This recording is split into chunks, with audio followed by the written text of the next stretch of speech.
Bus യാത്രക്കാർ വലഞ്ഞു. പൂവച്ചിലിൽ കടകൾ ബലമായി അടപ്പിച്ചു. ദേശീയപാതയിൽ കഴക്കൂട്ടം മുതൽ കണിയാപുരം വരെ ഗതാഗതം 2 മണിക്കൂർ സ്തംഭിച്ചു. നമസ്കാരം. അങ്ങനെ സംസ്ഥാനത്തെ ഹർത്താലുകളുടെ പട്ടികയിലേക്ക് ഇന്ന് ഒരെണ്ണം കൂടെ ചേർക്കപ്പെടുകയാണ്. സംസ്ഥാനത്തെ 52 ആദിവാസി ദളിത് സംഘടനകൾ നേതൃത്വം നൽകുന്ന നിതിൻ രാജ് ആക്ഷൻ കൗൺസിലിന്റെ നേതൃത്വത്തിൽ ഇന്ന് സംസ്ഥാനത്ത് ഹർത്താൽ നടക്കുകയാണ്. കണ്ണൂർ അഞ്ചരക്കണ്ടി ദന്തൽ കോളേജിൽ മരണപ്പെട്ട നിലയിൽ കണ്ടെത്തിയ നിതിൻ രാജിന്റെ മരണത്തിലെ ദുരൂഹത നീക്കുക, അധ്യാപകരായ ഡോക്ടർ റാം ഉൾപ്പെടെയുള്ള ആളുകൾക്കെതിരെ കൊലക്കുറ്റത്തിന് കേസെടുക്കുക തുടങ്ങിയ ആവശ്യങ്ങൾ ഉന്നയിച്ചാണ് രാവിലെ 6 മുതൽ വൈകിട്ട് 6 വരെ ഹർത്താൽ ഏർപ്പെടുത്തിയിരിക്കുന്നത്. സംഘാടകർക്ക് ഏതായാലും മഹാമനസ്കത തോന്നി ആശുപത്രി, പത്രം, പാല്, ആംബുലൻസ്, മാധ്യമങ്ങൾ തുടങ്ങിയവയെയും തൃശൂർ വെടിക്കെട്ട് അപകടം നടന്ന പ്രദേശവും ഹർത്താലിൽ നിന്ന് ഒഴിവാക്കിയിട്ടുണ്ട്. ശുഭാനന്ദ ആശ്രമത്തിലെ തീർത്ഥാടകർക്കും സുഗമമായ യാത്ര ഒരുക്കുമെന്ന് അവർ പ്രഖ്യാപിച്ചിട്ടുണ്ട്.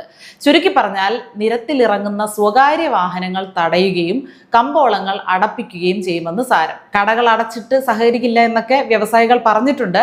ഏതായാലും തങ്ങൾക്കും ആവശ്യങ്ങൾ ഏറെ ഉണ്ട് എന്നും ഹർത്താലിൽ നിന്ന് ഒഴിവാക്കി തരണമെന്നുമാണ് ജനങ്ങൾ പറയുന്നത്. ഹർത്താലിന് കാരണമായി ഉന്നയിക്കപ്പെട്ട സംഭവത്തിന്റെ ദുരൂഹതയേക്കാൾ ആവർത്തിച്ചുള്ള ഹർത്താലുകൾ സൃഷ്ടിക്കുന്ന ബുദ്ധിമുട്ടുകൾ ജനങ്ങളെ ഹർത്താലിനോട് മുഖം തിരിക്കാൻ പ്രേരിപ്പിക്കുകയാണ്. കേന്ദ്ര സർക്കാരിന്റെ തൊഴിലാളി വിരുദ്ധ നയങ്ങൾക്കും തൊഴിൽ കോഡുകൾക്കുമെതിരെ സംയുക്ത ട്രേഡ് യൂണിയനുകൾ ആഹ്വാനം ചെയ്ത 24 മണിക്കൂർ ദേശീയ പണിമുടക്ക് ഫെബ്രുവരി 12 നടന്നിരുന്നു. കേരളത്തിൽ പണിമുടക്ക് പൂർണ്ണമായിരുന്നു.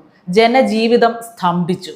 കേരളത്തിൽ മാത്രമേ പണിമുടക്കുണ്ടായിരുന്നുള്ളൂ എന്നതാണ്. മറ്റു സംസ്ഥാനങ്ങളിൽ ജനജീവിതം സാധാരണഗതിയിൽ തന്നെയായിരുന്നു. അന്ന് കോടികളുടെ നഷ്ടമാണ് കേരളത്തിനുണ്ടായത്. ജനാധിപത്യ സമൂഹങ്ങളിൽ മാത്രം പ്രയോഗിക്കാൻ കഴിയുന്ന ഇത്തരം പ്രക്ഷോഭ രൂപങ്ങൾ തികച്ചും ജനാധിപത്യ വിരുദ്ധ സ്വഭാവം കൈവരിച്ചുകൊണ്ടിരിക്കുകയാണ്. പൂവച്ചിലിൽ കടകൾ ബലമായി അടപ്പിച്ചു. ദേശീയപാതയിൽ കഴക്കൂട്ടം മുതൽ കണിയാപുരം വരെ ഗതാഗതം 2 മണിക്കൂർ സ്തംഭിച്ചു. ഒരു സമൂഹത്തിന്റെ പൊതുവിലുള്ള പ്രതിഷേധമോ വികാരമോ പ്രകടിപ്പിക്കാനായി ഉപയോഗിച്ചു വന്ന ഹർത്താലുകൾ ഇപ്പോൾ ശക്തി പ്രകടനം നടത്താൻ വേണ്ടിയുള്ള വെറും ഒരു ഉപകരണം മാത്രമായി തീർന്നിരിക്കുകയാണ്. തലസ്ഥാനത്ത് തമ്പാനൂരിൽ സമരാനുകൂലികൾ ബസ്സുകൾ തടഞ്ഞു. അങ്ങേയറ്റം ജനകീയവും സ്വാഭാവികവുമായ പ്രതിഷേധ പ്രകടന രൂപം എന്ന നിലയ്ക്ക് രൂപം കൊള്ളുകയും വളർന്നു വരികയും ചെയ്ത പ്രക്ഷോഭ രീതിയായ ഹർത്താലുകൾ സമീപകാലത്ത് തികച്ചും സാമൂഹിക വിരുദ്ധമായ സ്വഭാവം കൈവരിച്ചുകൊണ്ടിരിക്കുന്നത് ഗൗരവപൂർവ്വം പരിശോധിക്കേണ്ട വിഷയമാണ്. ഇന്നലെ വൈകിട്ട് 12 മണിക്ക് ഇറങ്ങിയത് പൊടിക്കുഞ്ഞുങ്ങളെ കൊണ്ട് അറിയാവോ? ന്യൂസ് പ്രത്യേകം പറഞ്ഞിട്ടുണ്ട് യാത്രക്കാർക്ക് തടസ്സം ഉണ്ടാക്കരുതെന്ന്. സമൂഹത്തെ മുഴുവൻ സ്തംഭിപ്പിക്കുന്ന ആദ്യകാല ബന്ധുക്കൾക്ക് കോടതി വിലക്ക് ഏർപ്പെടുത്തിയപ്പോഴാണ് ഈ ബന്ധുക്കൾക്ക് തൊട്ടു താഴെയായി കണക്കാക്കപ്പെട്ടിരുന്ന ഹർത്താലായി ബന്ധുക്കളെയും പരിഗണിക്കാൻ തുടങ്ങിയത്. ഫലത്തിൽ ബന്ധും ഹർത്താലും ഒന്നു തന്നെയായി. ജനസംഖ്യയിലെ 1% പോലും പ്രതിനിധീകരിക്കാത്ത ഒരു ഈർക്കിൽ പാർട്ടി പോലും ഹർത്താലിന് ആഹ്വാനം ചെയ്താൽ അതും പൂർണ്ണ വിജയമാകും എന്ന അവസ്ഥയാണ് ഇപ്പോൾ ഇവിടെയുള്ളത്. അതായത് 1% പോലും ഇല്ലാത്ത ഒരു ചെറു വിഭാഗത്തിന് ബാക്കിയുള്ള 99% മുകളിൽ തങ്ങളുടെ ശരിയോ തെറ്റോ ആയ തീരുമാനം നിഷ്പ്രയാസം അടിച്ചേൽപ്പിക്കാനാകുന്നു എന്നാണ് ഞാൻ പറയുന്നത്. അധികാര പാർട്ടികളൊന്നും അധികാരത്തിലുള്ളപ്പോൾ ഹർത്താൽ നടത്തുകയോ പിന്തുണയ്ക്കുകയോ ചെയ്യില്ല. എന്നാൽ അവർ പ്രതിപക്ഷത്തായിരിക്കുമ്പോൾ കിട്ടുന്ന ഒരവസരവും പാഴാക്കുകയുമില്ല. ഇതിനു പുറമെയാണ് സമുദായ സംഘടനകളും ഹർത്താലുമായിട്ട് ഇറങ്ങിയിരിക്കുന്നത്.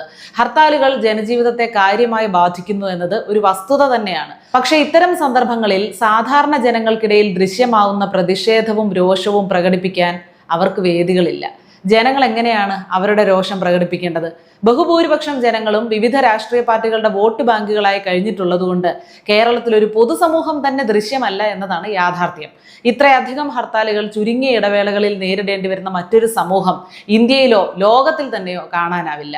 അടുത്ത കാലം വരെയും കേരളം നേരിട്ടുകൊണ്ടിരുന്ന വലിയൊരു പരാധീനത നിരന്തരമായ ട്രേഡ് യൂണിയൻ സമരങ്ങൾ നിമിത്തം ഇവിടെ പണം മുടക്കാൻ പുറത്തുള്ളവരും ഇവിടെയുള്ളവർ തന്നെ മടിച്ചു നിൽക്കുന്നു എന്നതായിരുന്നു. ആ ഒരു അവസ്ഥയായിരുന്നു. കേരളത്തിന്റെ ഉൽപാദന മേഖലകൾ ഏറെക്കാലം മുരടിച്ചു നിന്നത് അതുകൊണ്ടായിരുന്നു എന്ന് വിലയിരുത്തപ്പെടുകയും ചെയ്തിട്ടുണ്ട്. രാഷ്ട്രീയ പാർട്ടികളും ട്രേഡ് യൂണിയനുകളും ഈ വിമർശനം ഗൗരവപൂർവ്വം ഉൾക്കൊള്ളുകയും അതിനനുസരിച്ചുള്ള നിയന്ത്രണങ്ങൾ നടപ്പാക്കുകയും ചെയ്തതോടെ സമീപകാലത്ത് മുൻ അന്തരീക്ഷത്തിൽ കാര്യമായിട്ടുള്ള മാറ്റമുണ്ടായി. ഇങ്ങനെ ഒരു അന്തരീക്ഷത്തിലാണ് അടുത്ത കാലത്തായി ആവർത്തിച്ചുള്ള ഹർത്താലുകളിലൂടെ കേരളത്തിന് ബന്ധു സംസ്ഥാനം എന്ന പേര് ലഭിച്ചുകൊണ്ടിരിക്കുന്നത്. നിക്ഷേപകരെ ഭയപ്പെടുത്തുന്ന പഴയ അന്തരീക്ഷം തിരിച്ചു വന്നുകൊണ്ടിരിക്കുന്നു എന്ന ചർച്ച പല കോണുകളിലും ആരംഭിച്ചു കഴിഞ്ഞു. വീണ്ടും ഇങ്ങനെ ഒരു പേര് വീണാൽ പിന്നെ അത് മാറ്റിയെടുക്കുക എളുപ്പമായിരിക്കില്ല. ഇന്ന് പ്രഖ്യാപിച്ചിരിക്കുന്ന ഹർത്താലിനെതിരായിട്ട് ജനങ്ങളുടെ പ്രതിഷേധവും വ്യാപകമായിട്ടുണ്ട്.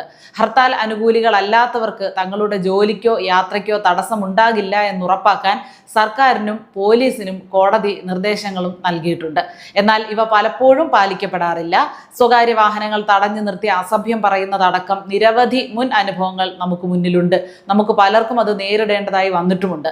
ഇത്തരം സംഭവങ്ങൾ ആവർത്തിക്കാതിരിക്കാൻ പോലീസും ഭരണകൂടവും ജാഗ്രത കാട്ടണം എന്ന ആവശ്യമാണ് ജനങ്ങളിൽ നിന്ന് ഉയരുന്നത്.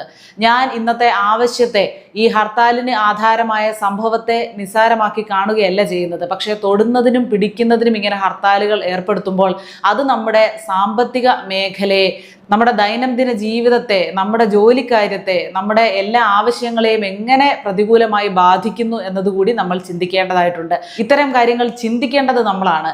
ഇത്തരം ഹർത്താലുകൾ കൊണ്ട് ഇവരുദ്ദേശിക്കുന്ന പ്രയോജനമുണ്ടോ? ഏതെങ്കിലും ഒരു ഹർത്താൽ കൊണ്ട് ഉദ്ദേശിച്ച കാര്യം നടന്ന ചരിത്രം ഉണ്ടോ? ഇതൊക്കെ ശ്രദ്ധിക്കേണ്ടിയിരിക്കുന്നു. ഞാൻ സൂചിപ്പിച്ചതുപോലെ രാഷ്ട്രീയ പാർട്ടികൾക്ക് പുറമെ സമുദായ സംഘടനകളും അങ്ങനെ ഓരോ സംഘടനകളും ഓരോ പാർട്ടിക്കാരും ഇങ്ങനെ ഹർത്താല്, ബന്ദ് എന്നൊക്കെ പറഞ്ഞിറങ്ങിയാൽ ജനങ്ങളുടെ ജീവിതത്തെ എങ്ങനെ അത് പ്രതികൂലമായിട്ട് ബാധിക്കും?